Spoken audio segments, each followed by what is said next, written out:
My dear student, good morning. Let us previous class we already learned about the first paragraph the boy who sold wisdom.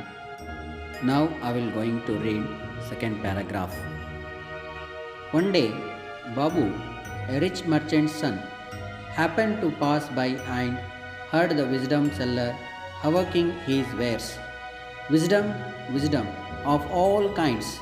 He was a stupid boy. He didn't know what was really being sold. He thought it was a vegetable or a thing he could hold in his hand. So he asked Nagendra what it would cost per kg. Nagendra said, I do not sell wisdom by weight, I sell it by quality. Explanation of the second para. One day, Babu, the son of Gupta, a rich man, passed by Nagendra's shop. He was a stupid boy who could not comprehend what was being sold.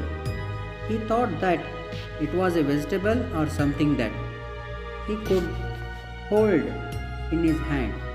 Therefore, he asked Nagendra the cost of a kilogram or wisdom. Nagendra informed him that wisdom was not sold in kilogram but by quality. Now I will read the third paragraph. Babu put down a nickel and asked Nagendra to give him a nickel's worth of wisdom. The boy took out a piece of paper and wrote on it, It is not wise to stand and watch two people fighting, and he asked Babu to keep it tied in his turban cloth. Babu went home and showed his father what he had bought. He said, I bought some wisdom for a nickel and I have it here, tied up inside this turban cloth. The father untied the knot, looked at the scrap of paper and read what was written on it. It is not wise to stand and watch two people fighting. Explain the third and fourth paragraph. Nagendra informed him that wisdom was not sold in kilogram but by quality. Therefore, Babu gave Nagendra a nickel and asked him to give him wisdom worth a nickel.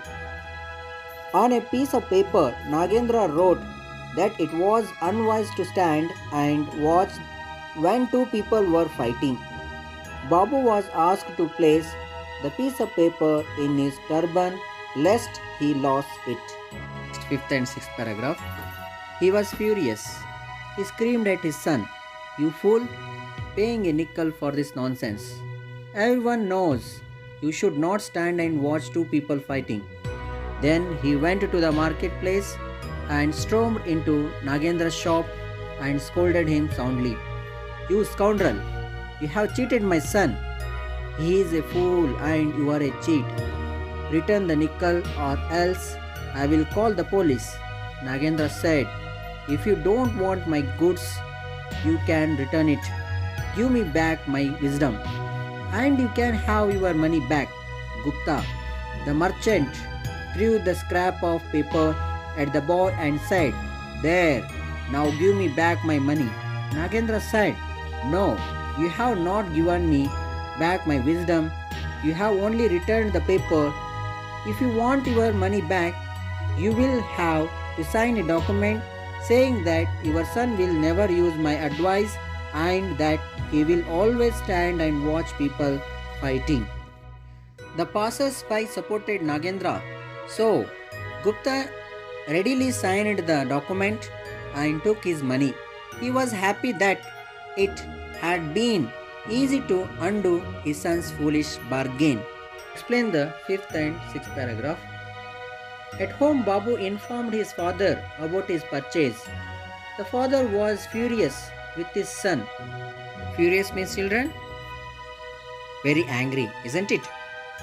He called his son a fool for spending a nickel for the nonsense that was scribbled on the paper, which according to the father was a fact known to one and all. The angry father stormed into Nagendra's shop and asked him to return the nickel or face the consequences, for he intended to call the police. This was because Babu's father felt that Nagendra had cheated his son. Nagendra asked the rich man to return the wisdom. When the rich man threw the scrap of paper at Nagendra, he said that what Gupta had returned was only the paper and not the wisdom. The passers-by also agreed with Nagendra. Therefore, the rich man agreed to sign a document as requested by Nagendra, stating that his advice would never be used by Babu. Nagendra also insisted that Babu should stand and watch while people fought. The rich man signed the document and took back the nickel. Seventh paragraph. A few days passed. The king of that land had two queens who hated each other.